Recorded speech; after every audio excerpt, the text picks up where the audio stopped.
Thousands of people watched my previous video on this content repurposing and automation system and started implementing this into their businesses.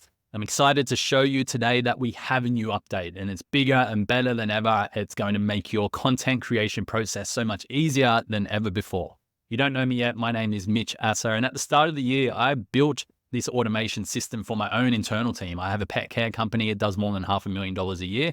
And I used to work in it 6 days a week, but at the moment, I now work in it less than 1 day a week because of this automation and a couple of others that my virtual assistants use every single day in order to produce the same quality or even better quality work than what I would do myself.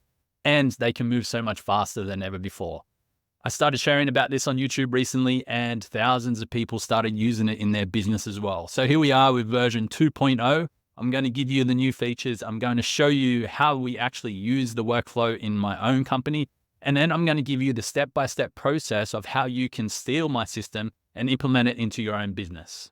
If you are here and watching for the first time, then we've made it super easy for you to skip through the videos to the certain parts that you need to watch. So for example, if you're not seeing how this works, then you may want to skip directly to the demo before you begin to look at the new features that I'm about to talk about. Or if you have seen the old video or you're in the community already and you just want to see the new features that we've added in, then continue watching. Finally, if you just want to learn how to build your own automations but using the same techniques that we do, then you could skip the demo altogether and move to the workflows that are later in this video. Remember, I'm going to be giving you everything you need to build your own workflows using the same systems and the same techniques that I have been using to create this automation system. Now, of course, if you don't want to spend that 20 to 30 hours building it yourself, I do have this template available for sale.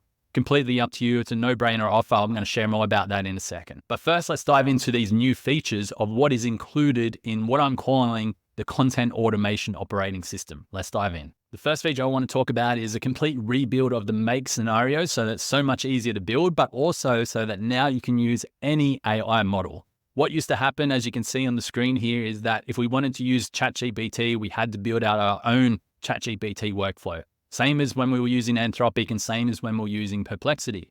Then we would trigger it in here from a filter and it will go through that particular workflow.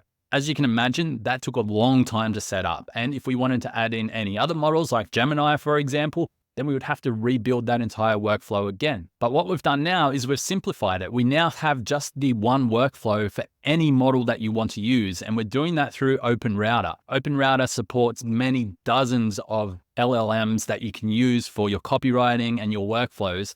And we now simply map those AI models in via Airtable through OpenRouter to produce the output that you would normally get from tapping into each of those LLMs individually. Now, the other benefit of this is that it makes this template completely future-proof. In order to upgrade your models, so let's say OpenAI brings out ChatGPT 5, then all you need to do is add the code into your Airtable and you don't have to even rebuild make all of the time. This is one of the biggest pains of using your own no-code tools and using make.com is that anytime a new model came out that you wanted to use, you would have to rebuild it. Well, we've made a way for you to not have to do that anymore by using this OpenRouter solution so that you can focus on creating content and not having to rebuild your systems all of the time. Now, of course, to use OpenRouter, there is a small payment on top of what we would normally pay if we're going directly into OpenAI or directly into Anthropic, for example. But you can find out all of this information here at OpenRouter.ai/terms, #payment. And you'll be able to see all of this information here where you can pay via Stripe or you can also pay via Coinbase and use crypto as well. So if you do have a bit of extra crypto and you want to use it from here, then you can do that as well. But basically it works out, rough calculations of about 5 to 6, maybe 7%. And it's really just looking at it and it's like, okay, if we're only using $30 per month, which is basically what we're using right now, $30 per month of AI usage, and we times that by, let's call it 0.06%. So that's what, $1.80. So my back of the napkin calculations are, okay, if we have to rebuild our make.com scenarios every 3 to 6 months for adding all of these new models and new workflows into the system, how much is that going to cost me? So like it's probably 2 to 3 hours per workflow times say $30 for a contractor. So that's $60 maybe every 3 or 4 months. So that's what, $120, $180 per year. So would I rather pay $1.80 per month or $180 per year? Pretty self-explanatory, but if you're using thousands of dollars of AI credits per month, then maybe you do want to spend that little bit extra building out your own workflows for your own models. So keep in mind, there's a tiny extra cost on top of that. I think it's very reasonable and it makes it so much easier for you down the track. The next feature we've added is a community. This has by far been our most requested feature of somewhere where entrepreneurs who are on the leading edge of adopting this technology, building out their own workflows, where can we come together and help each other and grow together? So I've created this circle community, and anyone who purchases any of my templates gets lifetime access into here.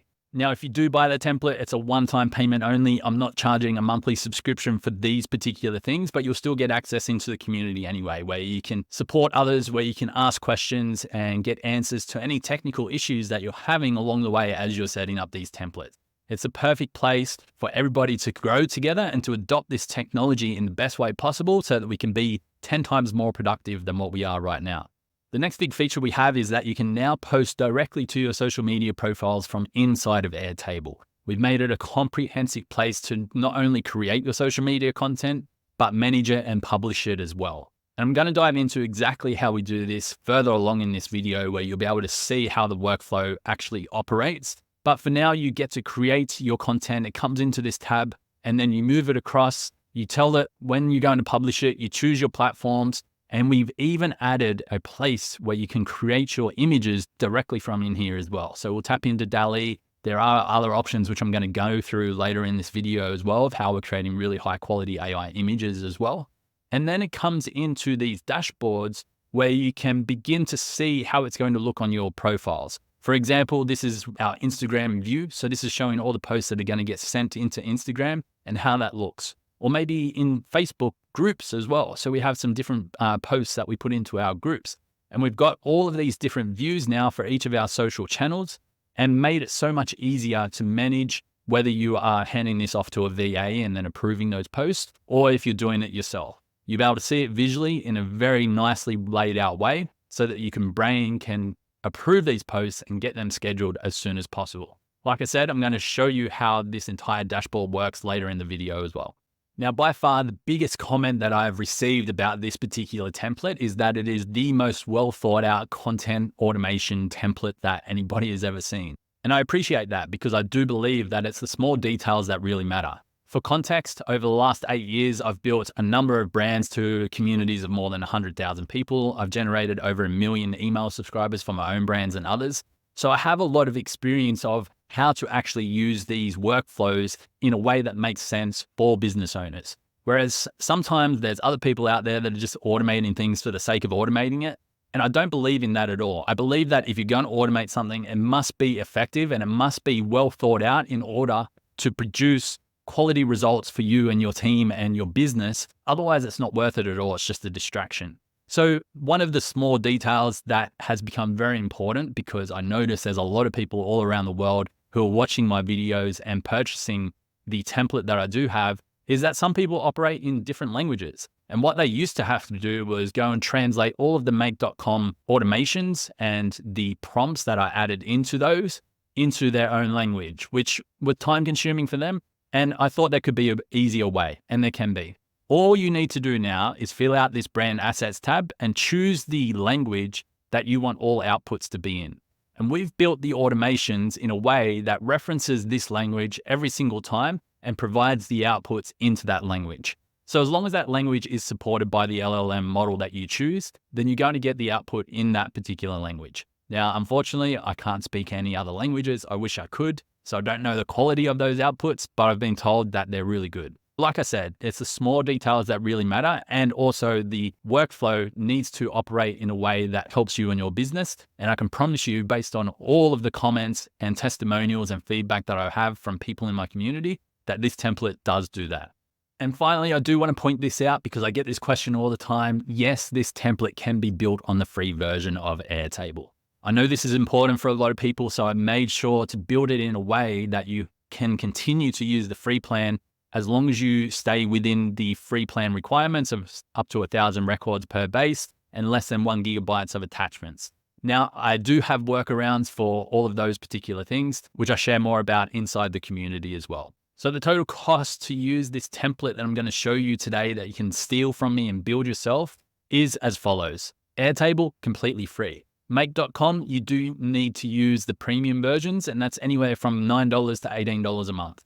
OpenRouter module for Make.com, so this is a one-time payment just so you can get access to the module, €37. However, if you do buy the template, I have a 20% discount code that you'll find inside the members area as well. Then the rest is really up to you. So you'll need to fund OpenRouter for all of your AI usage, and you'll need to fund OpenAI for all of your usage there, because we still do use that for DALL-E as well and creating images. But as you can see, that is all. And then of course, just the one-time payment for the template if you do want to buy it from me. But like I said, you can also spend 20 to 30 hours building this template yourself. Or if you do buy the template, then you'll just need to spend 2 to 3 hours to set that template up. As you can see, it is very affordable. And the reason why I built this template initially was because we had 6 or 7 different AI tools that we were using that were paying anywhere between $30 to $99 a month for. So that added up so quickly. And what I realized is that we could rebuild our own workflows that mimicked what these SaaS tools were actually doing for us. But we had the extra benefit of being able to customize it to our own unique workflows for our own unique business. That is a benefit of using these no-code tools and building on top of Airtable, is that you can customize it to be exactly how you want it. Now, sure, you don't have a nice user interface to work on like all of the different SaaS tools, but you have it fully customized for you and your business so that you can operate so much faster. Now, finally, to celebrate version 2.0, and if you do want to use this template, then use the coupon code content30 at checkout and I'll give you 30% off. This is my way of saying thank you and to welcome you into the AI automation community where we can all grow together and begin to adopt these incredible technologies so that we can be so much more productive with our workflows. Okay, let's dive in and do a demonstration now. And the first part here is filling in the brand assets tab. So what do I mean by this? It is so important that if you're going to use any AI tools at all, whether that's a ChatGPT dashboard, these AI automations, or even an AI software tool, you need to provide a context about you and your business. Things like the brand voice guidelines, things like excluded words, things like writing grade level, things like the language of the output you want those outputs to be in. If the tools you are using are not asking these particular questions and getting that information from you, then you're not producing the highest quality work that you could be. And people don't want average work, they want high quality work. So let's make sure we use it in the right way. So how do we use this tab? We use this tab by completing all of these sections here. Now you can see that on the left, we have the ability to add as many brands as we want. And when you add a new brand, it will be referenced in each of the other dashboards or each of the other workflows that we use as well, so that one brand might have different brand voice guidelines and excluded words than another brand, or that you can have multiple brands with different languages in the same dashboard. So whether you're an agency that manages multiple clients, or if you have your own internal brands where you have a few of them, you only need this one automation system in order to operate all of them, which is pretty special. So all we need to do is add the business name here, which is going to be referenced through all of the other workflows. Then you can add all of your brand voice guidelines. So we write a little bit here that we're relatable, friendly. It should feel like a conversation with a friend. We have a voice of the pet owner, and we write in second person.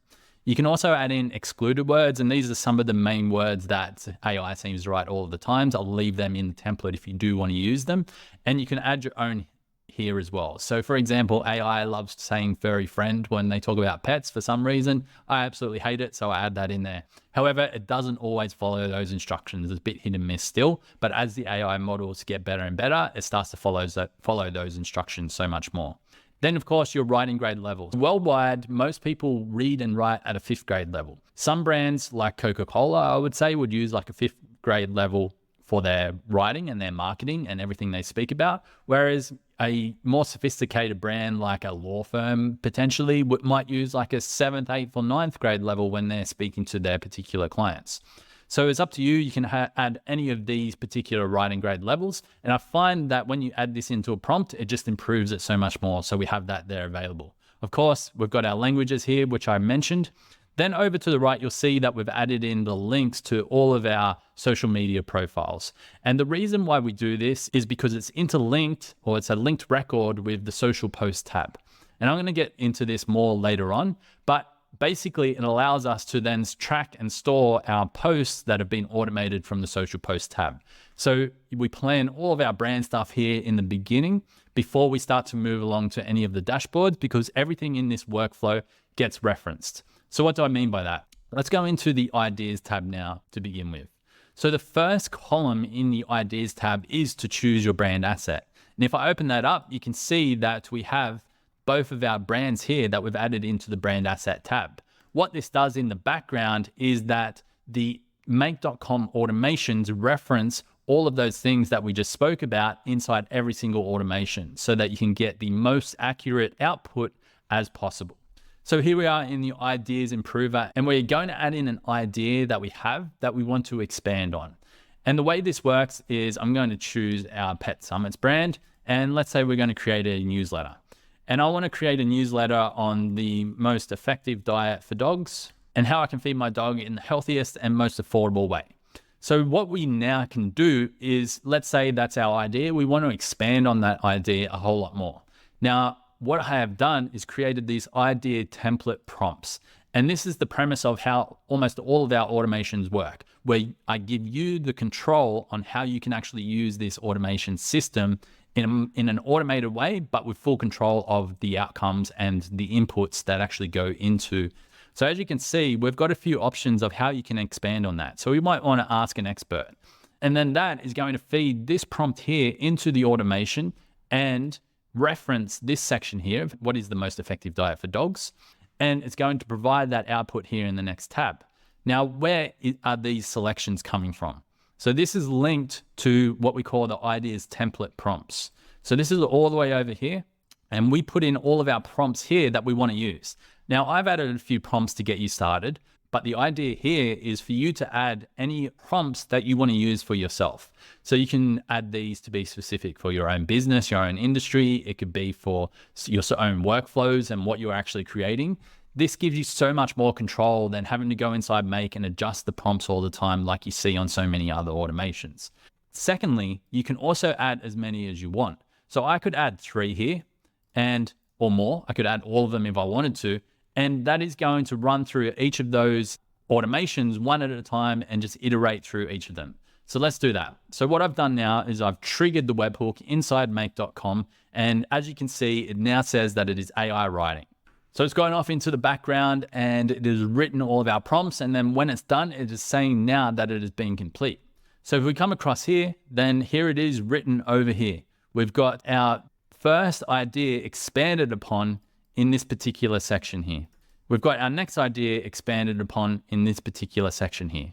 So it's talking about feeding your dog can be tricky. It's talking about dog needs a balance of proteins, fats, and carbs, and so forth. So it's giving us all of our ideas that we've requested into the next tab. So that's great, but we can't do much with an idea. We've just built out this idea to be a little bit more. So let's say that, okay, now we have that idea. What do we want to do with it next? So let's say we're going to create a newsletter or a blog post. And in fact, what I like to do is I like to combine some of these workflows in order to produce the best quality output. And what I like about the blog post tab, which I'm going to talk about next, is that we have an automation in here where it goes out and it completes some research to help verify and substantiate any claims that we're making. So that's what I'm going to do in this one. So I'm going to come in, I'm going to create this brand asset again. I'm going to manage this myself. The publish date, I'm going to leave out. It's going to be fun and relatable. And the blog post is going to be the healthiest and most affordable diet for dogs. And now I can provide extra context of what I want this blog post to include. So I actually want to include and talk about raw and natural food, supplements, and the environmental toxins and how that plays a part. I do not want to recommend feeding kibble. So I've provided this extra context for when the AI starts to create the post, that it can actually look at that context and use that within the actual blog post itself, rather than me just fully relying on the AI to handle absolutely everything.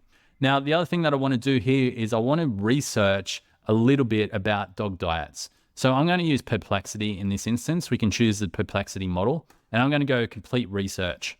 Now, what you'll see happen here is that it's going to go off into make.com and start to complete some research for this particular automation.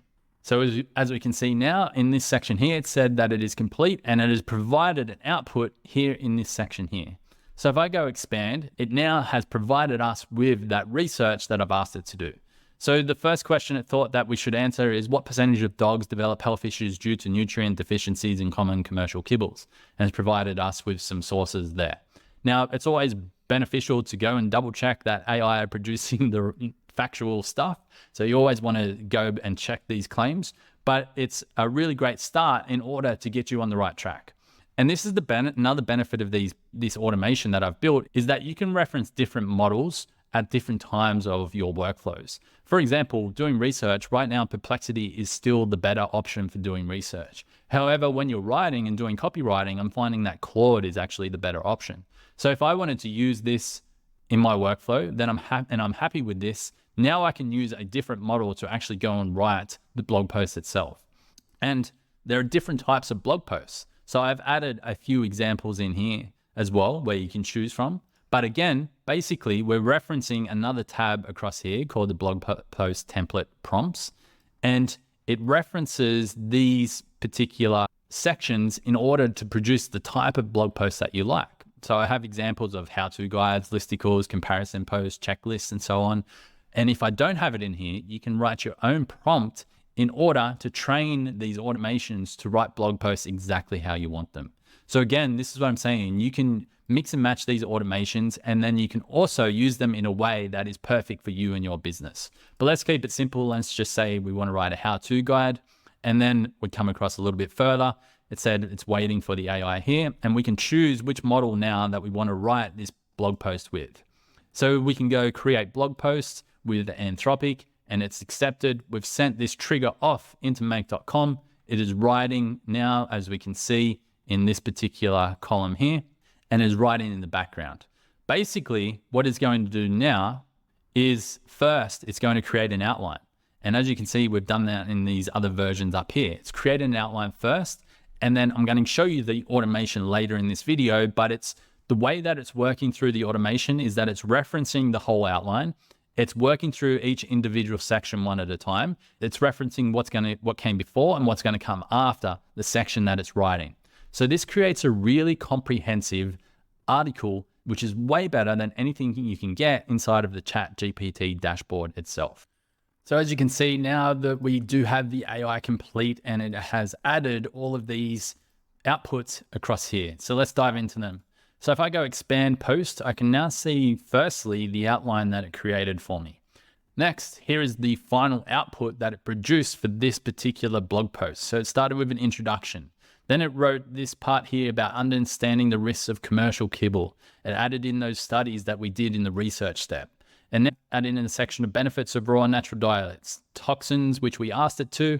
And then it went and rewrote some of it into some bullet points. So it did get it out of context here, and I'm keeping this in the video because it doesn't always get 100% correct, just like ChatGPT dashboard doesn't.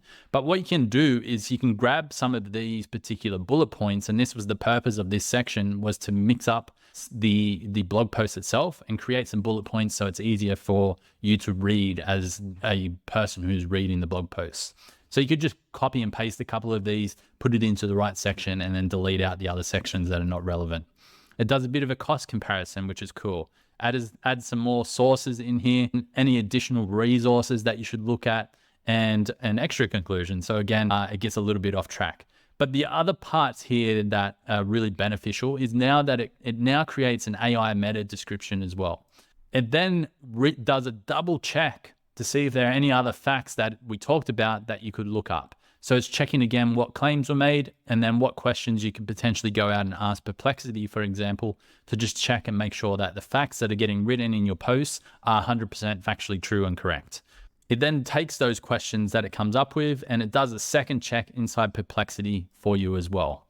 The other cool part about this is now that we do ask it to create a thumbnail prompts, and then we create that thumbnail inside DALL-E. Now, warning before I even check this, sometimes the DALL-E image is not so great. So let's see.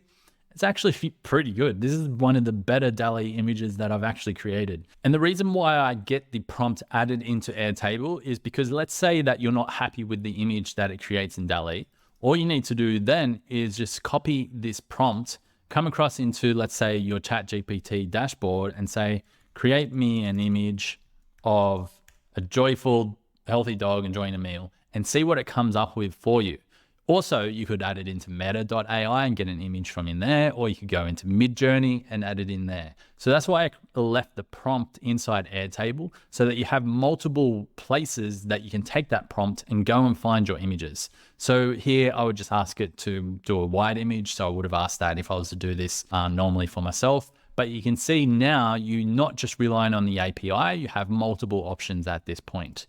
Now, if you do use this one from the API, make sure you save that and then upload it into your Airtable base, because after a little while, then that link will actually disappear and it won't be available anymore. So at this point, we've got all the information we need to create a great blog post. We will upload our thumbnail here, and then my recommendation is now to create a human edited version in this section here.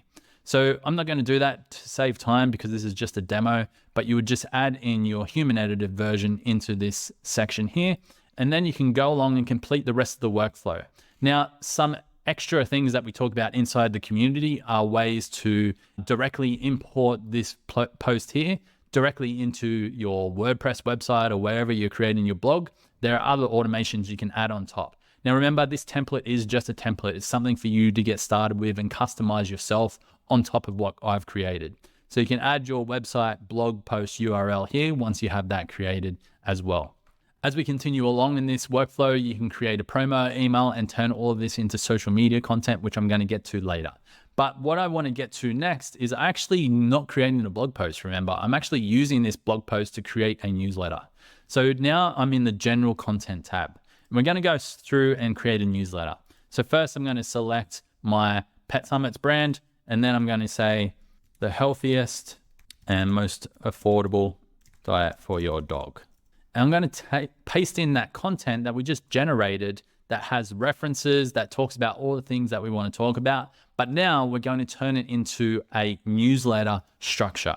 So I've gone content to newsletter as my prompt here. And again, this is across the top here in our email templates section, where you can add as many templates as you wish. So whether you want to create a newsletter, I've got other templates in here for creating an affiliate promotion, blog post promotion, podcast promotion, you name it. You can add any of your own templates in here. I add in the template into the general content of turning the content to newsletter. And now I'm going to ask it to create my promo email or my newsletter. So again, off it goes into the background, and it is writing this newsletter now, and it's going to provide us with an output inside the all promo emails tab. So let me just remove this particular record here so that we can see the new one that is going to get created. It's going to input all of these details here, including some subject lines. Here we go. It's already done while I was explaining this. So this one was much faster. So first, it's going to give us some subject lines as well. So I've written the prompt in a way that it asks for subject lines to include emojis. If you don't like emojis, you can delete them. You can also edit the make.com automation prompt if you do wish, but it gives you a bunch of variations here to choose from. So let's say that I do like boost your dog's health with raw food. That's pretty cool. And then let's say that we want to use this as our preview text. So I would just copy this one here and then add that in there. And I'm just going to delete these other ones. So now we have a subject line, we have a preview text for our particular email. Next, it is now referenced the content from that blog post that we created and turned it into a more digestible email or newsletter that we can send in our emails. So as you can see here, today I'll teach you about the benefits of raw and natural food diets for dogs. Feeding your dog the right diet is crucial for their overall health and well-being. A healthier diet can lead to fewer health issues and a longer and happier life for your dog. Many dog owners stick to commercial kibble without realizing the potential health risks. So as you can see, this is a way better email than you'll ever get just by going into ChatGPT saying, hey, write me an email about healthy diets for dogs. It just doesn't happen like this. Down here, it references all of those studies that we talked about. You can't get this type of workflow inside the dashboard, and this is why I built it. I'm not interested in AI content at all, but I am very, very interested in high quality AI assisted content that produces the same or better results than what I can do after 10 years of experience of marketing. That's what I'm very interested in, and that's what this dashboard does. But it doesn't end there. We can now take this and create social media bits and so much more. So let's do that now. So let's say we're happy with this general content and we want to also turn this into social media prompts. Now we use the same structure as well, where you can choose any of these social media templates that I have, and it will reference that information that we've been creating and produce as many templates as you wish. So let's add in a few random ones now, and not all of these templates make sense every single time, and you can definitely create your own. So let's just create 3 variations here, and we're going to now go create social posts. So again, what this is doing is that it is pulling in these social post templates that I've created. And what I did to create these was there's this website that I'd never used to share, but I'm going to share it with you right now. It's called typeshare.co. And basically what happens is they go out and look at all of the biggest social media influencers, and they turn their social media viral posts into templates where you just fill in the blanks. And the idea is that it gives you a starting point to write really high quality social media posts that are tested and proven to go viral. And I thought, well, sure, we could do that manually, or why can't we just get the AI to reference it and fill in the blank so that we don't have to do it manually? And it worked. So let's have a look at the output that I have from those social posts and see if they're actually any good. So here we go. We can see these last 3 outputs here, and it references those templates with the fill in the blank sections and produces some really great social media posts. Let's have a look and see if they make sense. Another benefit of raw and natural diets, better skin and coat. Switching your dog to a raw and natural diet can improve their skin and coat. This is because these diets are richer in essential nutrients and oils that help maintain skin and a healthy skin barrier and promote a shiny coat. That's a pretty solid social post, right? Compared to, if you're just write me a social media post. Here's another template that is filled in. How I used to feed my dog, the bad approach. I used to feed my dog commercial kibble. I didn't consider nutrient deficiencies. I overlooked potential toxins. How I do it now, I switched to a raw and natural diet. I added beneficial supplements like omega-3, and I focus on providing a healthier diet to avoid long-term issues and reduce vet bills. Another great social post. And then finally, these things ruin you as a dog owner. Now, that one probably doesn't really make sense. It's maybe a little bit too aggressive, so I would definitely change that headline. But number 1, feeding only commercial kibble adds in the studies that we talked about, ignoring environmental toxins, not considering a raw and natural diet, skipping beneficial supplements. So now I hope you can see how much potential there is. And remember, I just added in 3 templates here. I have 85 templates that I've added in for you. You can probably add another 85 to 100 more. Imagine every single time that you create a long form piece of content, you can automatically trigger an automation that runs through dozens and dozens, maybe even hundreds of templates that you like, that are beneficial to you and your business. And it does that fully on autopilot. Even if you were to do that inside the ChatGPT dashboard, it's going to take you hours to produce on your own. This template does it all completely automated. This is why I'm so excited about this. This is why I'm shouting from the rooftops. Now, finally, once we are in the social post section, like I said, we can now create images from in here and then post directly into the social platforms as well. So let's say that we're super happy with this particular post here, how I used to feed my dog. So all I need to do now is come across and we can start to plan out this particular social post and create the images. So let's say we're going to post this tomorrow, and this is our content pillar. You can add your own content pillars in here for your own business, but this is our pet nutrition pillar. And we're going to do some image posts for this one. And we're going to choose a Facebook image post, and we're going to choose an Instagram post and a LinkedIn image post. So what this actually does is this determines what images we create. So we have filters in this automation here, which I'm going to explain later in the video, that creates the right sized images for each of these platforms. So we have all of that ready now, and I'm just going to go create images. And this is going to send off into DALL-E and start creating those images for us. So here, as you can see, it's just provided us with the actual image prompt that it's going to use. So this is the image prompt that's created. And again, the reason why I get this added into the platform is so that I can come across into ChatGPT or Midjourney or Meta AI, ask it to create an image if I'm not happy with what actually comes through via the API. So let's let that one work in the background and go and see if we have our versions over here. So it's created an image for Instagram. Let's have a look at that one. I mean, that's a pretty weird looking image. It's probably not one I'm going to use. I can understand the concept that it was going for, but it totally missed it didn't get that one right at all. Let's see if it, and same here. It's got a little bit confused. I mean, that one's much closer and much better, but still a bit of a rough version. Let's see if the ChatGPT dashboard has got it any better.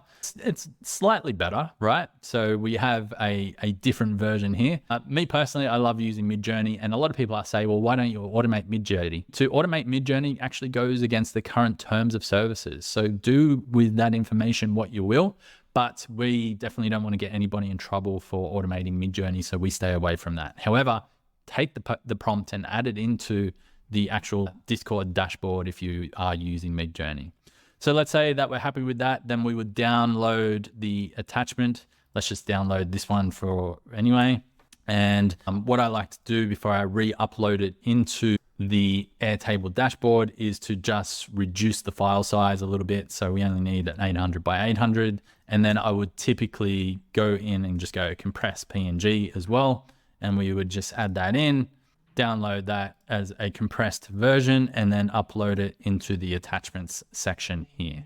So I also need to just grab this post again from across here and bring it across and put this into the Instagram caption section. I just want to remove some of the formatting that we used for the automations to run. So just going to remove that. And you would do any of your edits as well to make sure that you're happy with the post. And you can add hashtags here as well. So we'll just go dog nutrition. So what happens now is that we have the ability to see this in our Instagram posts tab. So we can see what it's going to look like. And if we're happy with what we've created, we can go ready to be published. And what that will do is drop it into this approved posts view. Now we have another automation in the background that is watching this view, and it triggers every 15 minutes. And it says, if the date of these posts in this view are now or before, then schedule on social media. So when it comes to past 11:39 a.m. tomorrow, then the automation will pick up that it can now post this directly into Instagram. Once it does that, then it removes it out of this section to say that it's been published, and you'll see it again inside your Instagram dashboard. So that's the power of this particular platform from start to finish. Now, this is not all of the features, and that's not all of the workflows. There's so much more. So what I'm going to do now is hopefully you can see the potential. Hopefully you're excited. Hopefully you are ready to improve your productivity immensely. And remember, the way this template operates now is the worst it will ever operate. As the AI models get better and better, it'll follow the instructions so much more, and it'll produce better outputs. So building it now, you're ready for all of the improvements as they come in future. But what I'm going to show you is exactly how to build all of these particular workflows and automations. And I'm going to open up and show you make.com and how they all operate so that you can go ahead and build them yourself. Now, of course, like I said, it's going to take 20 to 30 hours to build it yourself. You're more than welcome to do that. If you just want to spend 2 to 3 hours setting up the templates that I've created, then make sure you check out the link in the description below. Okay, so we've already talked about the brand assets tab. Next, I'm going to talk about the ideas improver. But before I get there, I want to let you know how important it is to understand the overall context of how this template works. So there's a lot of different bases or tables across the top here in this particular base that references different tables within this base. So what I mean by that is over here at the end, you can see that we've got all of our template prompts. So a lot of these get referenced in certain bases. We also have our reels where we've got some reels. We've got our outputs for our emails and our outputs for our social posts, which we just went through. We need to make sure we're linking all of these records to the right places. Also, brand assets need to be linked into the right places as well. So when it comes to Idea Improver, the first column here you can see is actually a formula. We do this to create an ID for this particular idea that we're going to create, which is it references the content to create, and it's an idea for the brand asset. So brand asset should be the first one you add, and you do that by adding a linked record and then pulling in the brand assets. Next is the content to create. And I've added a few examples here, but you can also add your own in a single select column here. And next is the idea. So this is where we add in the idea that we want to turn into something bigger and better and eventually into content. Next is the ideas template. So first we need to link this record across to our ideas template tab, which I just spoke about. And next we want to then create what you call a roll-up. So if you add a column, there is an option for a lookup, which means it looks up a certain linked record and it finds other fields within that particular record. In this instance, we want to use a roll-up. Why? Because we want to add a formula on top of the information that we're looking at. So we can concatenate the values from this particular roll-up. So what does that mean? That means if we add multiple prompts that we want to use, then it's going to roll up those prompts into the output that the information that we need to feed into our make.com automation, so that it runs through each of those prompts individually one at a time. And I'm going to get to that in a second. We do that via an iterator. I'm going to talk about that in just a moment. Next, you want to have your AI models, which is another single select. And here you add in the code directly from OpenRouter. So when you go into OpenRouter, you have all of the information that you need here. So go to docs and then models. And these are all the models that you can use via OpenRouter. So when you sign up for OpenRouter, you will create an account, you'll connect in via the API key, and then you'll credit your account from up here in your profile. But next you want to then choose whatever AI model that you want to use. So you can see here, we've got different models from OpenChat, Mixtral, Fire, like Perplexity, Google, Gemini, all of these are here. And you just need to copy this code underneath the models here and then add that into your single select in order to use that model.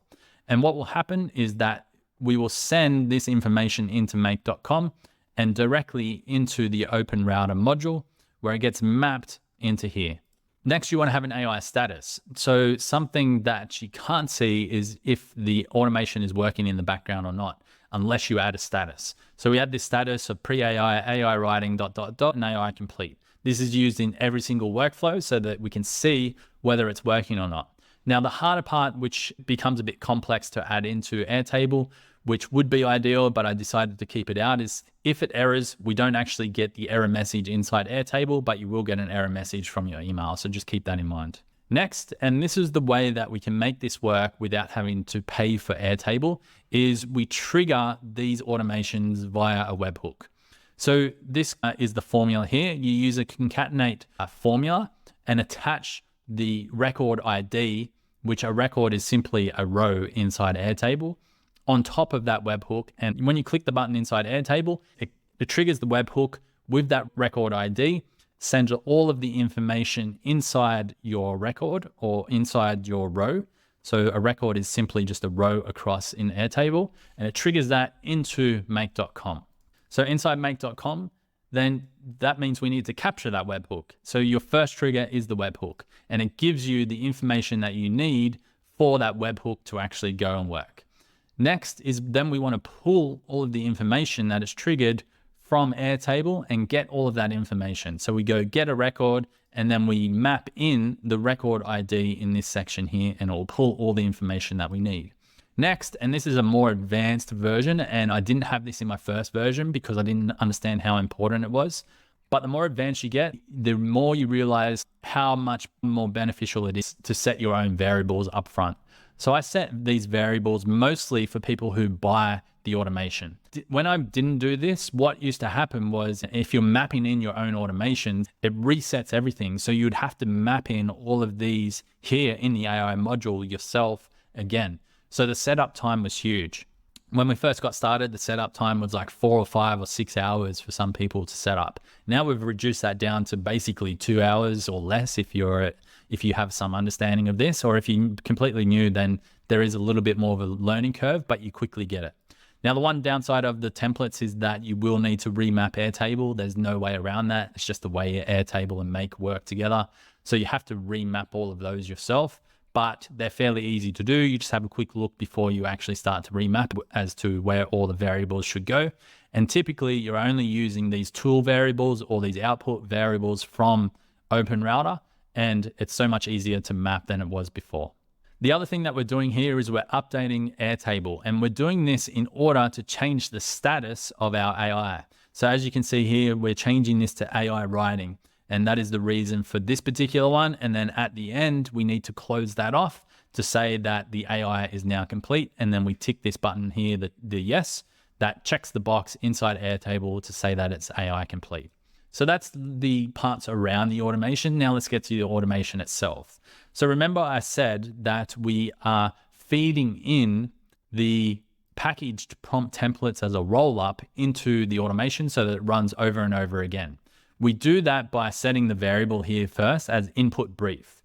Then we feed this iterator with this particular formula, which is split the input brief by the semicolon there and new line plus new line.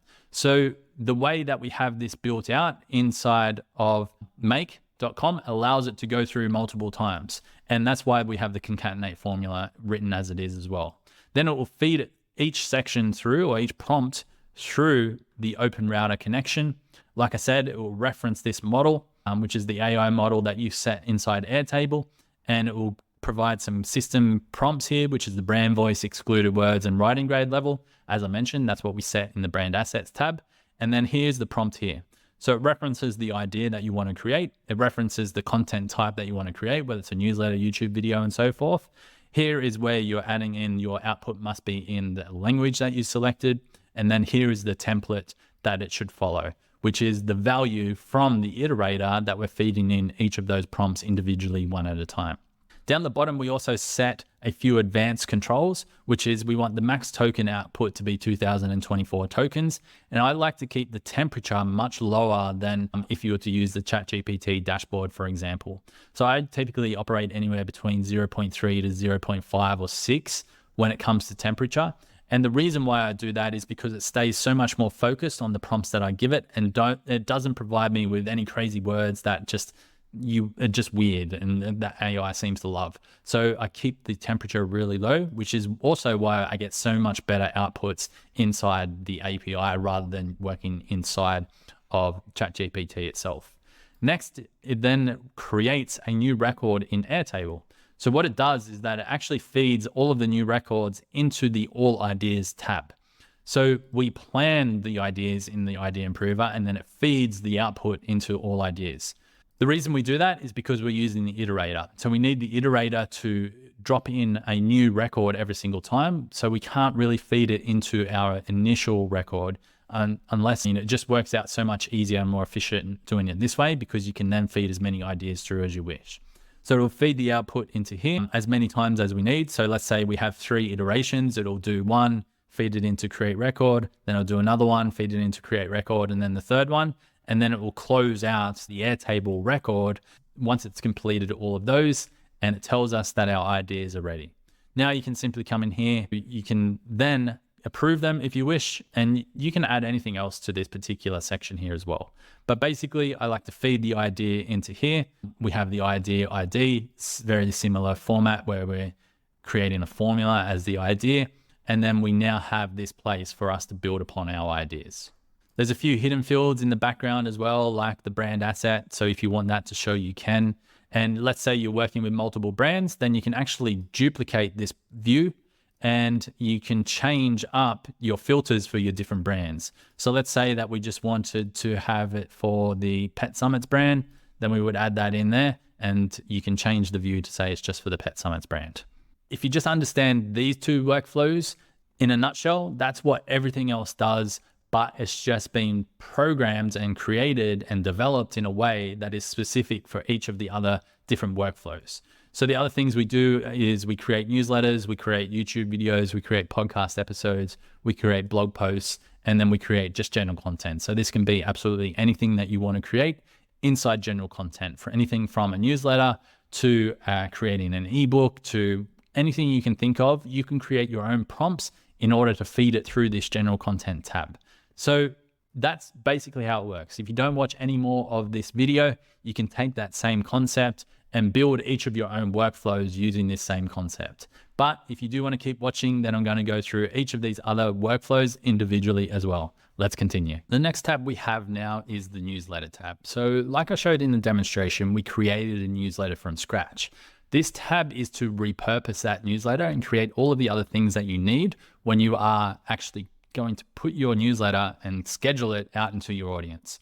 So again, all of the same things are happening here. We're adding in our brand assets. This time we do have a production status. So we have ideas, to do, in progress, and done. So this is just a way for us to keep ourselves organized and on track.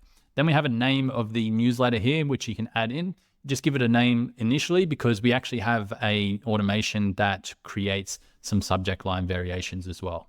You can add your schedule date in here so you can understand it. And if you wanted to add a calendar view so you can see how far ahead of schedule you are, then you're more than welcome to do that as well. We have our subject line, preview text, and then the human draft. So what I would do is I would take the human draft that we created and that we got into from our all promo emails tab here.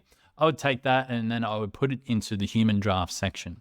So we can then add an image as well if we have an image created. And then we can also provide extra context, especially if you have a team member. So a lot of the times you might not want to send your newsletter to everybody on your email list. So you can choose what part of your list or what tags to send this email to and which ones to exclude. But in this instance, let's say we want to send to our whole database. So we just say all and our suppression list is none. Once it's scheduled inside of your CRM, you can then add the link to that particular newsletter here. So for example, we use ConvertKit. If we had it scheduled, then we can add our ConvertKit link here so that if we need to come in and reference it back later, or if somebody needs to approve it first before it goes out, we just need to click this link, takes us directly to the dashboard, we check it, and then we approve it to say that it's ready to go. Then of course, we have our AI status and AI models, which I've already talked about. So I'm not going to talk about that here. And then we have our trigger for our newsletter assets. So what this trigger does is exactly like before. It triggers a webhook. It pulls in all of the information from Airtable. It sets all of the variables that we need to set that we're going to use inside of these automations. And then it sends it through to the AI model that we want to actually use. So first, I've got some prompts in here and some training on how to create really solid subject lines. So it references all the information that we've added ahead of time, which I just went through, and then it creates subject lines for us. Next, I have one to follow a story framework and provide me a report to say, does this particular workflow follow the framework that I want to follow? And then if it doesn't, it will give me some improvements. Now, it's never told me that I followed the framework. It always gives me some improvements. And also, you may have a different framework that you want to use. But when we're writing newsletters, we try to go for point, story, metaphor, and summary. That's how we like to send our emails, but feel free to change this prompt to make it work for you as well. Next, I ask it to suggest any improvements. So I get it to read the human draft that I added into Airtable, and I ask it to suggest some improvements that I can make to my newsletter to make it even better. And then for the newsletter, we have a thumbnail prompt as well. So I'm asking it to create a prompt that we can use if we want to go off and create our thumbnails, which I'm going to get to. So after we've done all that, then it sends all of that information back into Airtable for us. So as you can see, we've got our 20 subject lines here to choose from. It's telling me that it does not follow the framework that I suggested. So what improvements I can make there. It's also got here all of the improvements. So it's saying, here's the original sentence. You could improve that sentence by doing this. Here's the original sentence. You could improve it by doing this. A pretty valuable thing to look at. Now, it doesn't always get it right. I like to write a little bit differently to what AI does, but it's good to reference that and just double check yourself. Once you've done that, then maybe you would want to create or use some of those improvement suggestions. So you put your final human edited version here. Now, if you don't, then I would suggest that you also put in your final version here, even if you don't make any improvements, because this section does get referenced further along in the automation as well. That AI thumbnail prompt that I asked for, then it puts it in here. And as we work across now, we have the same type of workflow, but to create a thumbnail. But the big difference here is we can actually suggest which size thumbnail we want by selecting it from this drop-down menu. So currently the API for DALL-E supports these 3 dimensions here, and you can choose that from inside Airtable rather than having to adapt your different make.com automations, and then it will map it directly into Airtable. And once that's ready, you then select create thumbnail. It will then reference this prompt, reference this thumbnail size, reference the final human edited version, and then it will create a thumbnail for this particular newsletter. So what does that look like? A very simple automation. Again, webhook, pull the information from Airtable, set your variables, update your record to say that it's writing, and then we have the thumbnail generator here. So for this one, you need to connect in with OpenAI and fund your OpenAI developer account. But the instruction is simple. It's basically, here's the prompt, critical instruction, do not ever use text or words in the image. Here's the thumbnail size that we're mapping. And here, I want you to create a HD quality, and you can choose your style here. So maybe you want more of a vivid style. I just go for natural. And then the response format is the URL. What it does is it sends this URL back into Airtable. Then you can open it up. If you're happy with it, download it and then add it to your thumbnail attachment section here, because this URL will actually disappear, or the image will disappear from that URL in future. So that's basically the newsletter workflow. But like I said, I've thought this template out to be very thorough so that you don't have to chop and change all the time. So we have the same type of social media posts workflow inside of here, with the big difference of it references the newsletter instead of you having to move it to a different tab. So again, we've already gone through this, but we can choose as many different templates as we like here. It will roll up those templates into the value and concatenate those values. So you need to add the concatenate formula here, and then it will run through every single template individually one at a time. So what does that automation look like? Let's have a look. So again, this is very similar to what I've shown before for the ideas. We trigger the webhook, we get the record, we set our variables, we update our record to say the AI is writing, and now the iterator iterates as many times as the prompts that we've selected, and it sends all of those templates through into the AI module. So again, it references what's in the newsletter with this prompt here. It talks about our brand voice, our excluded words, our writing grade level, and then it says, here's the template. I'm going to feed this template through, and you need to complete that template, must be in this language. And here's the AI model that we're going to be using for this particular option. Now, what it's doing is, like I said, these social posts have been linked to this record over here, and all of these templates are now available for us to use inside of our newsletter workflow. So we can choose as many of these templates as we like. It will then structure the templates like this in our roll-up field, and then it will feed each of those templates through one at a time through our automations and run our entire social media content creation on autopilot, which is super cool. Once it's run through all of the templates, it will then trigger to say that AI is complete. It will tick this box to say that it's done, and you'll be able to find all of your social posts inside the social post tab. If you go across to the left, we've already gone through this, but the outputs will be here, and you can come in, you can edit them, then you move them across into and choose your social channels. And then you've got your Instagram caption, your Instagram hashtags, your images, and then Facebook posts, LinkedIn posts, and so forth across here, which I'm going to run through more of this dashboard a little bit later as well. So that's how it works. Now, that's just social posts, but we can also create reels as well. So the exact same thing happens, the same workflows, the same scenarios in Make, the same linked records, but I have the reels structured in a slightly different way. Basically, I'm asking it to create a reel with certain hooks and then 3 key talking points for that particular reel. So let's have a look at the reels templates. So the video reels hooks. So I've got all of these hooks in here. There's more than 100, almost 200 hooks that you can use. And the prompt says, use these hooks to complete the template and reference the newsletter that we're creating, and then provide 3 talking points so that you can come into your all reels to do, and you can open this up and say, okay, what I need to do to record this reel is, here's how adopting a senior dog led to unexpected joy. So you simply hold up your phone, start recording. Here's how adopting a senior dog led to unexpected joy. And then you can go through your 3 key talking points. So senior dogs are this, blah, blah, blah. So I can't begin to share how excited I was to figure all this stuff out. Like, it makes the content creation process unbelievably easy. So there's no excuses now. So that's how the newsletter workflow operates and works. And of course, like with all of these workflows, if you have different ways that you operate, or if you want to add extra pieces, then do it, customize it. This is the beauty of having no code automations. You can easily jump in and customize them exactly how you want them. You don't have to do it how I do it. You don't have to do it how a SaaS tool makes you operate. It's completely up to you. The next workflow we have now is for YouTube. So again, starting with the same format, YouTube ID, we've got our brand asset added in.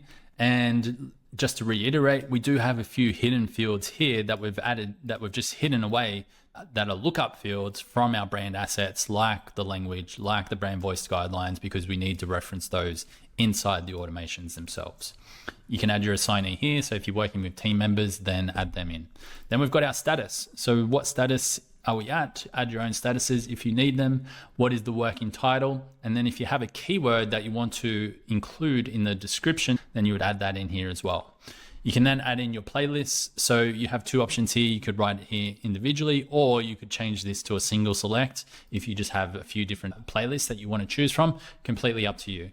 I also added in another column for the style of video. So if you want to be able to track what type of video you're creating, and then you can look at creating different views down here for those different playlists or the different tracks or the video style, you have that ability to do so and to filter and sort and keep yourself organized so much more. I like to have a section here about affiliate links, and it's not just affiliate links, but any links. Sometimes as I'm creating videos, I'll reference another video that I've created in the past. So after I've done that, then I'll add that into here as well. So I remember to add it to the description when I'm creating it. Next, we have our recording date. And so that if you are planning, then you know when the recording is coming up. And then of course the publish date, so you can see how long you have to edit that video as well. Then you can add some recording notes so that you do have the ability to come in and do your recordings. You can check these notes to make sure you cover off all of the points that you do want to cover. Next, I also added in a store link. So let's say you're storing this on Google Drive, or all of your raw files in a certain place, Google Drive, Dropbox, OneDrive, wherever that is. Then you can add that store link so that people on your team can find those recordings easily. And then once you've created a thumbnail for your YouTube, then you can upload that here as well. So the reason why I like putting the thumbnail in here is because of what I just showed you before. You can create a view, a gallery view here, so you can see what videos you've created over time, and then find them so much easier. It's so much easier to find a video based on a thumbnail than it is to try and go through 1,000 records to find that particular video.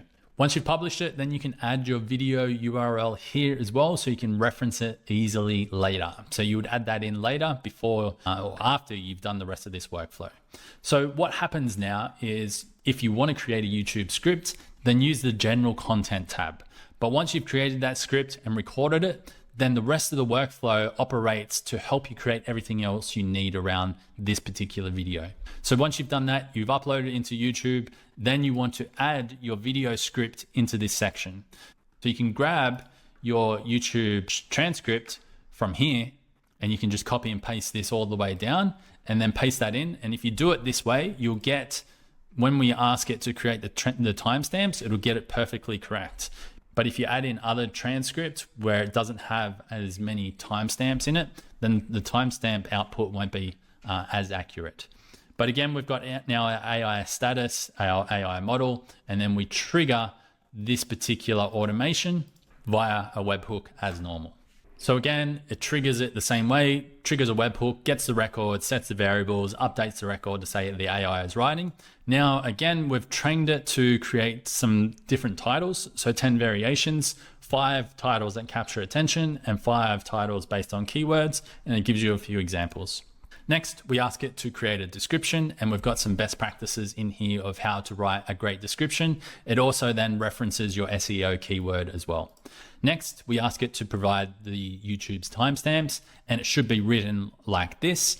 And we've provided some scope around how many words it should use in the timestamp as well.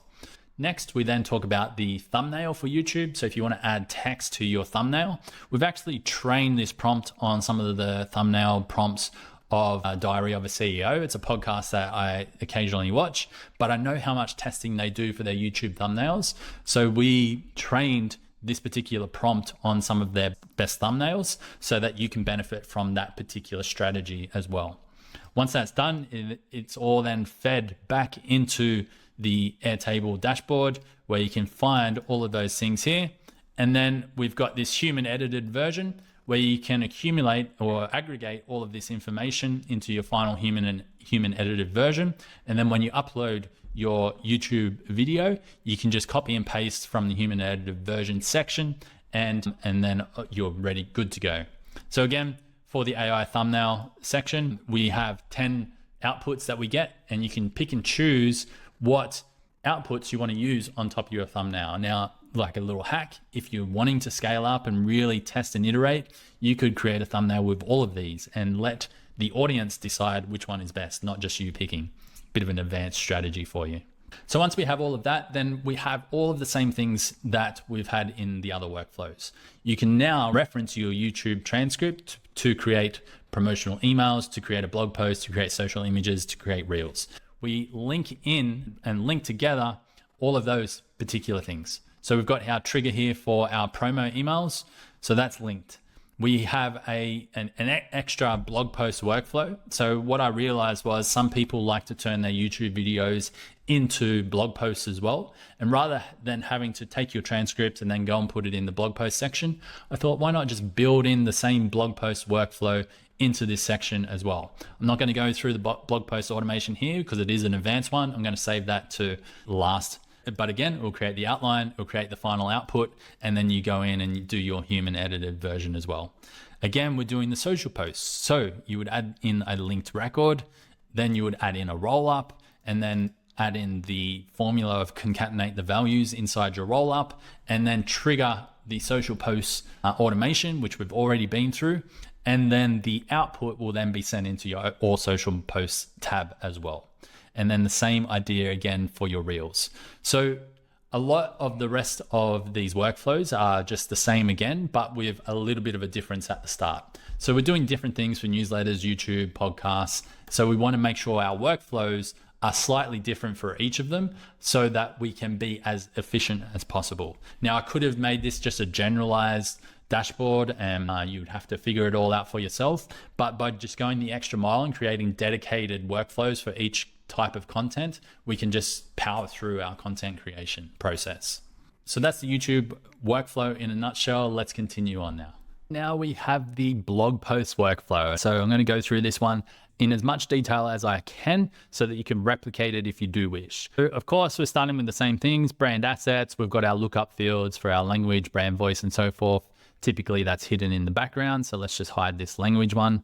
And then we've got our categories. So you can have your ideas, blog in progress, or completed. We've got our publish date. You can add that in. We have a brand voice for just specifically for blog posts. So this is different to in the brand assets tab. I found that a lot of people wanted to add a different brand voice if they're writing content for the actual website compared to if you were to write content for social media, for example. So we've got that in there. We've got our blog title. And here, as I've already demonstrated, a place for extra context. So you don't want to add too much stuff in here. You want to keep it as minimal as possible.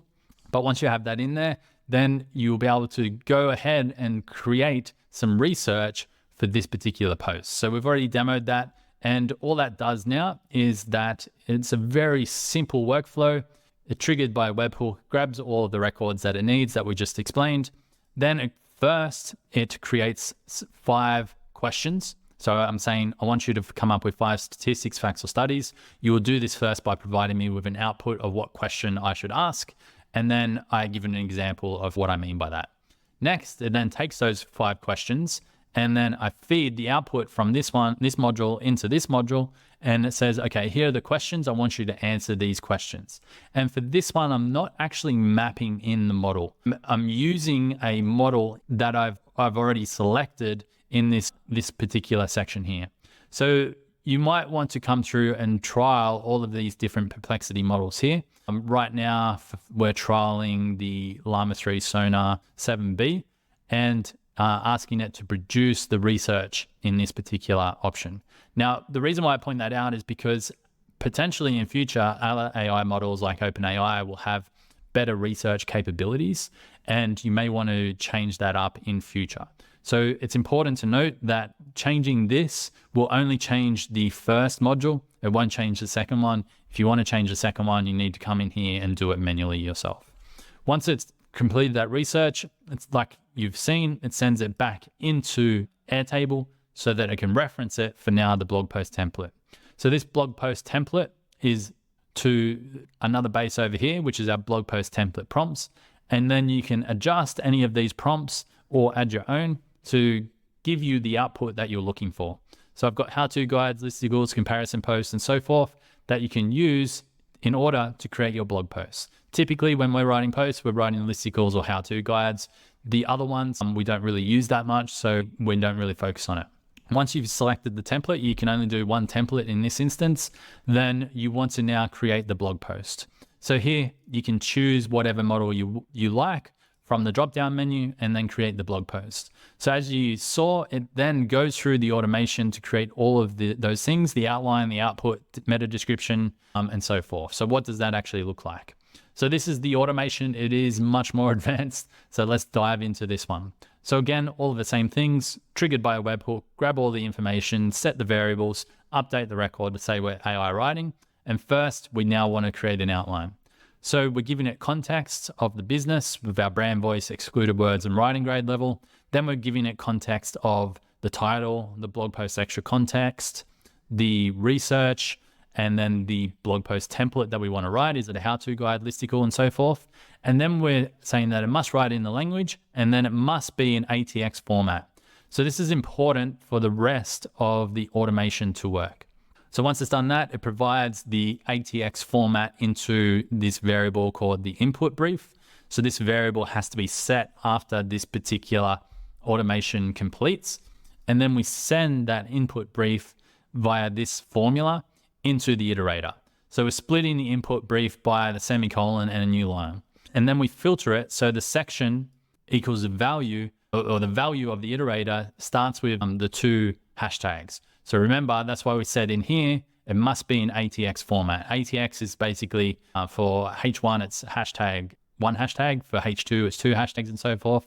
So that's how we got the automation to work, so that it runs through each of these sections individually, one at a time, provides context of what came before and what's going to come after. In the section prompts, then we provide it with some extra content information here. You may want to just remove some of this. I am finding that with the newer AI models, less is more when it comes to writing prompts. So play around with these prompts and get it working exactly how you want it. But basically, we're referencing the brand voice, the AI research, the type of blog post, the title, and then the section input. So the section input is each section of the outline, and it's writing through that one at a time. We're adding in some extra context here as well, which is the brand voice and so forth. So then it's going to write through each of those sections one at a time and produce our intro, each section of the blog post, and then it's going to iterate through each section individually. Now, what will happen is all of those sections will look the same. It'll just be big paragraphs of text. So what we're actually doing is we added in this increment function tool that counts each iteration that goes through this section. And then we're saying in the router, we're saying every third iteration.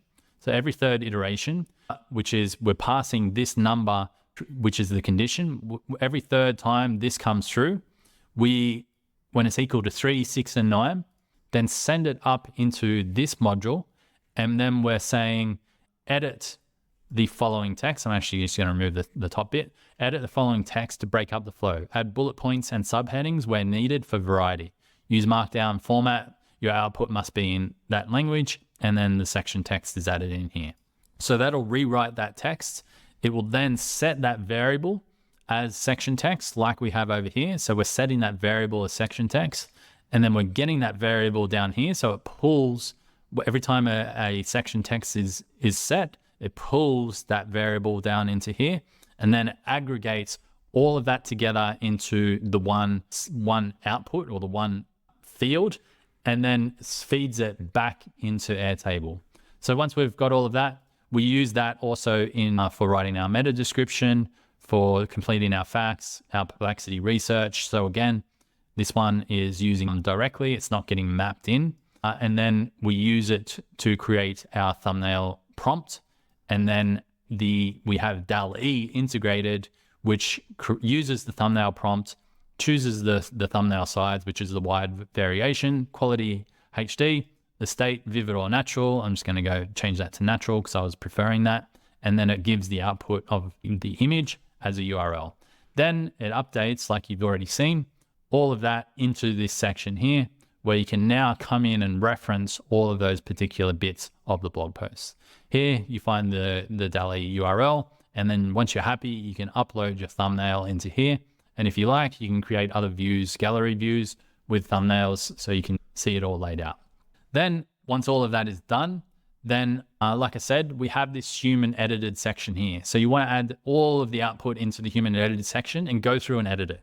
Because this automation is so long and complex, it's rarely ever going to get it 100% correct.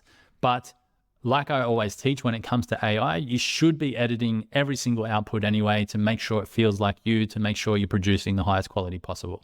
So I have a human edited version here to remind you first and foremost, but that is then used for other parts of the automation as well. Once you've uploaded to your blog, you can add your blog link here.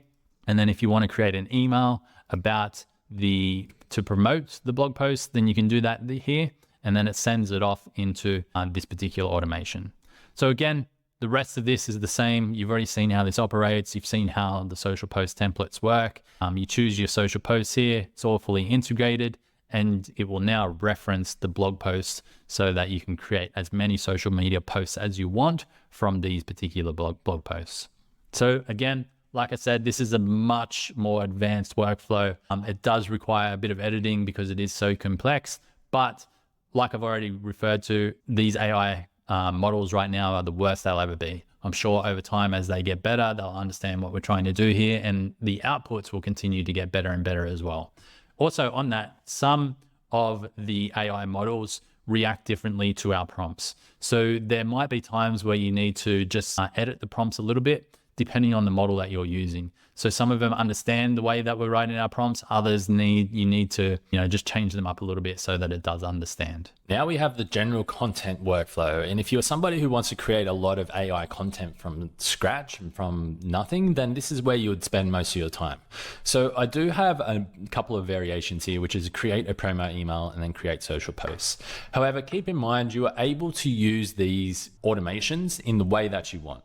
So for example, you could come into the promo email prompt templates, and instead of creating a promo email, you could create things like ebooks. You could create things like checklists and guides, case studies, whatever you wanted to do. All you need to do is just come into here, add in your prompt of what you want to use inside the automation, and the automation will run that particular prompt. So for example, I've been using this to create a newsletter so far, and we have also used it for many other different things.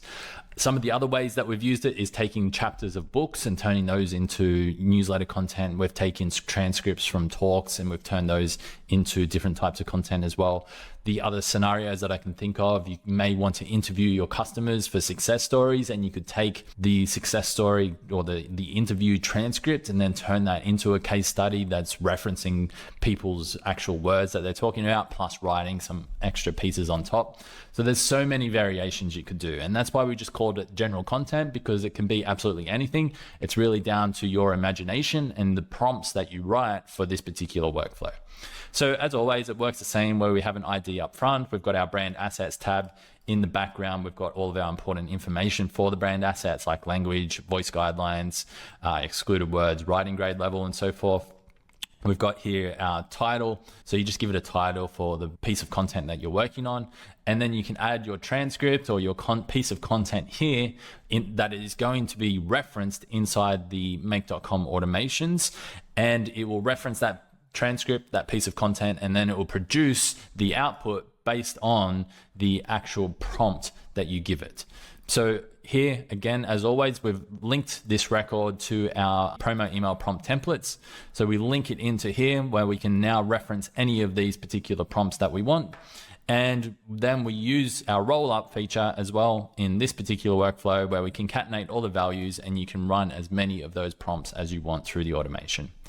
We've got our AI status, AI model as normal, and then our trigger for here, it does say the promo email, but again, it's like this is your general content workflow. You can turn it into whatever you want.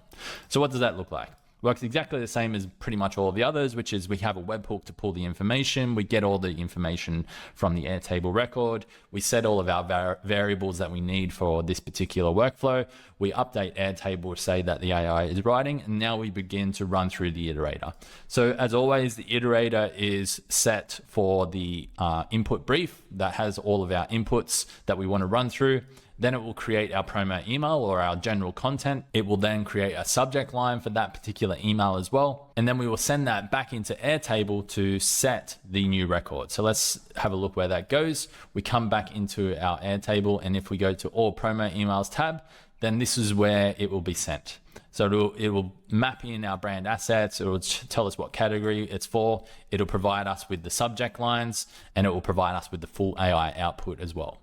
So remember, we've already gone through all of this in the actual demonstration at the start of this video. So if you've forgotten how it works, you can skip back and have a look, but that's how it works. And again, you can use this for ebooks. You can use this for case studies. You can use this for book chapters. You can use this for transcripts of video of talking on stage. Whatever you have and whatever you can think of, you can use this particular workflow for that. Finally, as we continue along, then it works the same again. So we've got now our all social post tab where we can open up and choose any of those 80 plus templates that are already in the system, or any of your own templates that you create for social media posts as well.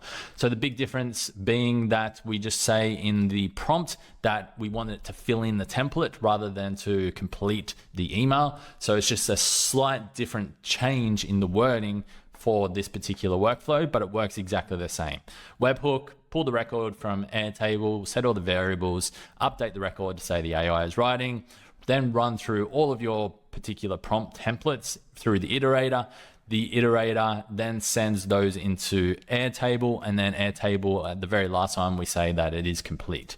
So again, those ones get dropped into the all socials post tab. You'll have your output here in this second column, and you'll be able to go through and edit them. You can move them across, get them ready to publish into your social media channels from the all social post tab, which I'm about to talk about next. So that is the general content workflow. Again, very simple workflow, but very effective. It is probably the one that if you are creating and using AI content, then you'll be using this one the most. Okay, so here we are in the All Social Posts tab, and the All Social Posts tab, as you've seen, accumulates all of the social posts no matter what workflow you are sending your social posts from. So if you're in the newsletter workflow and you create social posts, they'll be here. If you're in the blog post workflow, you create social posts, they'll be here as well. So they come into here, and of course we start with our ID as a formula. So that's just to give it a name. Then we have our template that comes from the AI. It's sent directly into this particular one here, which is just long text.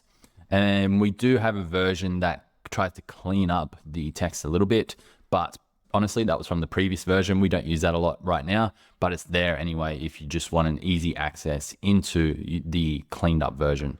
Then we have our title here and our brand asset, of course. Now in the previous version, that's all we really had for this particular section. But like you've seen in the demo, we've now built this out into a complete management tool for all of your social posts. So as you come across, then you have an option or a column here to put in notes if you do need to add notes about a particular post. So especially if you're working with team members, then it might be a good idea to leave notes every now and then if you have something that you're working on with that post. Then we have a publish date, and this is now getting into the parts that are very important. So the publish date needs to be there because it then determines when that post will get published or not. So you'll put in your publish date for when you want it to get scheduled.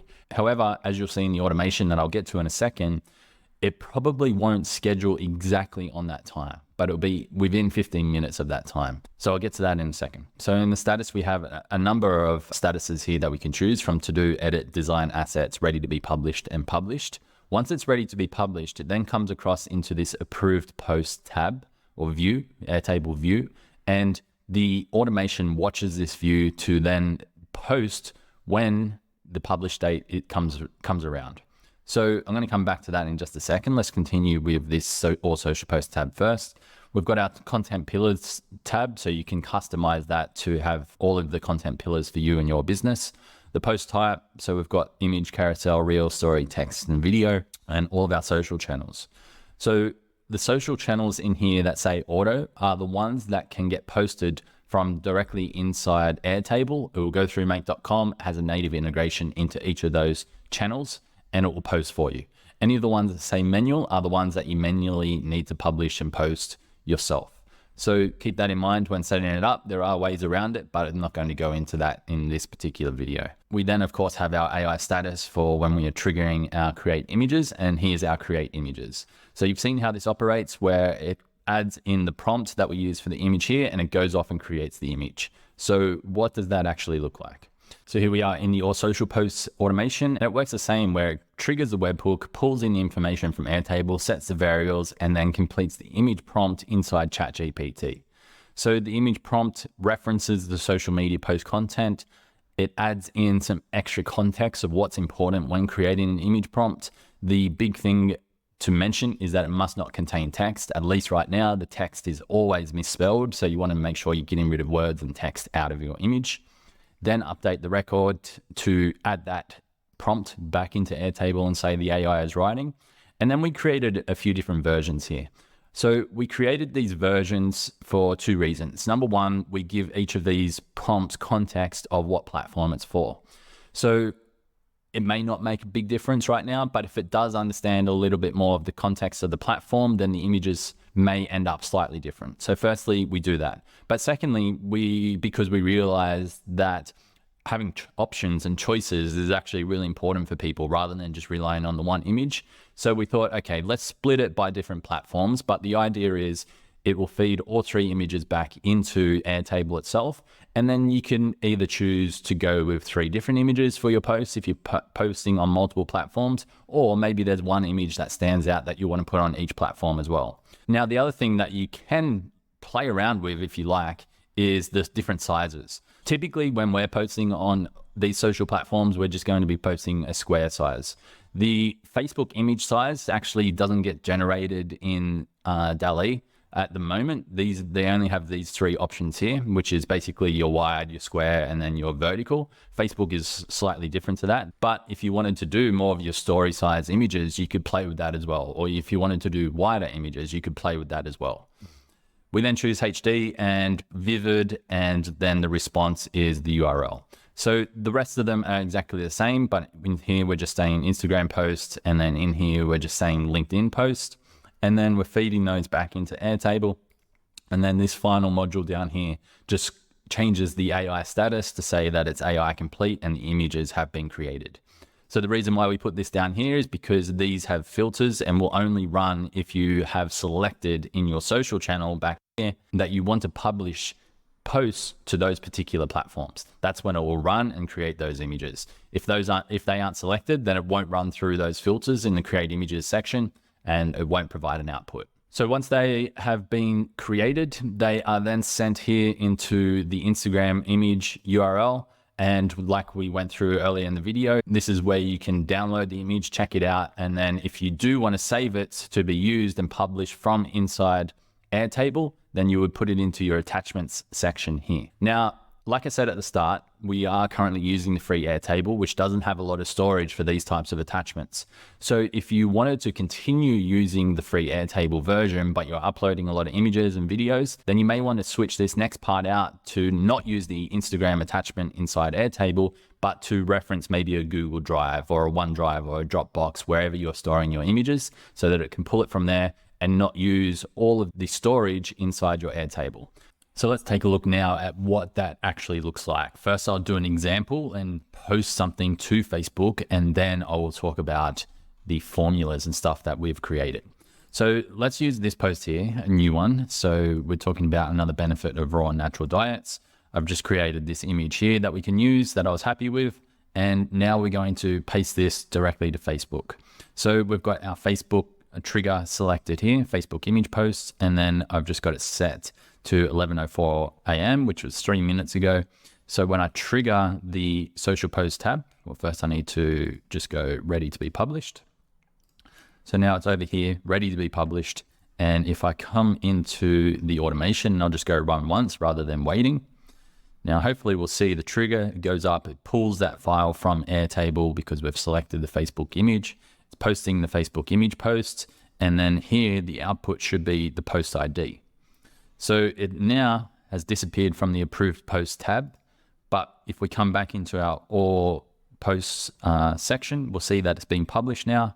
And if we come across, we'll see where that was sent this post ID back into Airtable. So with the formulas, in order to get access directly to the post from our platform, then we just need to add the relevant details. So for example, this one, we're concatenating the Facebook URL from the brand assets, which is what we set back here. First thing that we did when we came into the dashboard, we're concatenating that with posts and a /. So we need to add this into the actual URL in order to then have the Facebook post ID concatenated or joined onto the end. Now, if all things work correctly, this should take us directly to that particular post. And there we go, it does. It takes us directly into that post. So all of these Facebook or all of the formulas for each of the URLs work slightly differently. The big difference being Instagram. For some reason, the way the Instagram post ID gets sent back into Airtable, it doesn't match up with the actual ID on Instagram. So we don't have that one working just yet. We need to do more on that, and we will, pass on details as that comes through. But the others are set up, ready to go. So for LinkedIn, for example, we actually have a bit more of a sophisticated formula here where we have to substitute the LinkedIn post ID with some extra stuff here based on that's what we need inside the LinkedIn URL. So you actually see that it should work exactly as it's supposed to once it posts to LinkedIn. If you have any issues, let me know, but it should be fine and good to go. Same with Twitter is we actually need to add in, which I just added into the community a second ago, is we actually need to add in here status /. So now that one will work as well. So you just want to keep an eye out when you are creating these formulas to make sure it matches the actual post on Facebook or on Instagram or on LinkedIn or Twitter or whatever it is. So that's how it works. Now let's have a look at the automation and go into that in more detail. So what we're saying here is instead of a webhook capturing all of the information, we actually need to search the Airtable record in that approved post view that I talked about. So remember when we approved it, say it was ready for publishing, it came into this view. So we're saying to make.com, search this view every 15 minutes. I have it set to. So the timer is set here for at regular intervals. I've got it set for 15 minutes. You can set it to however you wish. Just keep in mind the more frequently you set it, the more operations you're going to use from your make.com plan. So you want to make sure you're not going to be using too many. You could have this set to 15 minutes. You could have it set to an hour. You could have it set to 2 hours. It's really up to you. Just keep in mind that the larger the intervals you have inside make.com, then it means that your publish time that you set inside Airtable is just not going to be as accurate. So keep that in mind. 15 minutes seems to work well for us. So what this is saying is check the Airtable base every 15 minutes. Then we have a filter directly after that, which says the time is now. So the condition for this is the publish date. So when that publish date is earlier or equal than now, and now is set basically by this, if you go into the calendar setting inside the make filter here, and then come down to the variables, and it says now. So then it's going to match up the time inside Airtable, and once it's either now or earlier, it will post onto your social media channel. Then we have all of the different modules here. So we've got Facebook text posts, Facebook image posts, Facebook video, Instagram post, Instagram reel, LinkedIn image, LinkedIn text, and then X posts. So if it's just a text post, you can go directly, add your message in here, make sure you choose the right page. You just need to sign into your Facebook page once you actually do set this up for the first time. If it's an image or a video, you need to add a HTTP module first, and it's called get a file. Then you add in the URL for the asset that you're trying to pull. So whether that's an image or if it's a video, So for me, I've got this set to the Facebook attachment in this instance. So the Facebook attachment is this image here that we just added. Now keep in mind, I mentioned before, you might want to use a Google Drive. So you would actually change this variable to be the Google Drive link, and it'll download it from Google Drive and have it ready to then post with your Facebook caption in this next module here, which is Facebook image post. So when you connect this after the HTTP module, it'll automatically map in the HTTP get a file option here. And then you just add your message down below to be the Facebook caption. So that works the same for the Facebook video as well as the LinkedIn image post down further as well. Then once it's posted, so it'll collect all of that information that it needs, it'll create the post, and then it will send this post ID back into Airtable. So that's how we get this back into here. And then the formula says, grab this post ID, grab the Facebook URL from the brand assets, add this post / in the middle, and then this now creates the post ID for you so that you can go and reference this post after it has been published. Make sure it's all good. If you need to check it later, you have the link directly in your dashboard as well. So like I said at the beginning, what we've tried to do here in this dashboard is just focus on all the little details that save you a few seconds here and there. But as you can see, if you accumulate all of the little savings across this dashboard in total, you're saving so much time when it comes to creating content. You're so much more productive and you're producing way more for the amount of time that you're actually spending doing all of this work. So you don't have to change between dashboards and all types of things that are making content creation so complex at the moment. So that's basically the social post tab. All of the others work in the same way. If you are like us, and so we don't post to LinkedIn or X for this brand, then you just need to unlink each of those routes and just save them, keep them there for later, and the automation will save no problems, and you'll just have access to the ones that you want to have access to. Now, like I said, not all of the posts that you want to do are automated. Some of them you do need to manually publish right now, like TikTok and a few others, but you can easily do that. Or there are other ways where you can tap into, places like Buffer or Metrical, but I'm not going to go into that in this particular video. We might leave that for a more advanced training inside the members area. So that's your social posts in a nutshell. Let's continue on. If you've watched this far, then congratulations. You now have everything you need to build the ultimate AI content automation system. Now, of course, if you do decide to buy the templates, like I mentioned, don't forget about the checkout code content30, and I'll give you 30% off in order to welcome you into the community and get you started in creating these powerful automations that can completely change the game for you when it comes to creating content. If you do have any questions, feel free to leave them down below and I'll do my best to answer as many of them as possible. But I hope this video has been valuable, and if it has, please subscribe. My ultimate goal for YouTube is to create long and super valuable videos that are more valuable than most online courses that you can purchase. So go ahead, subscribe, and I'll see you in the next one.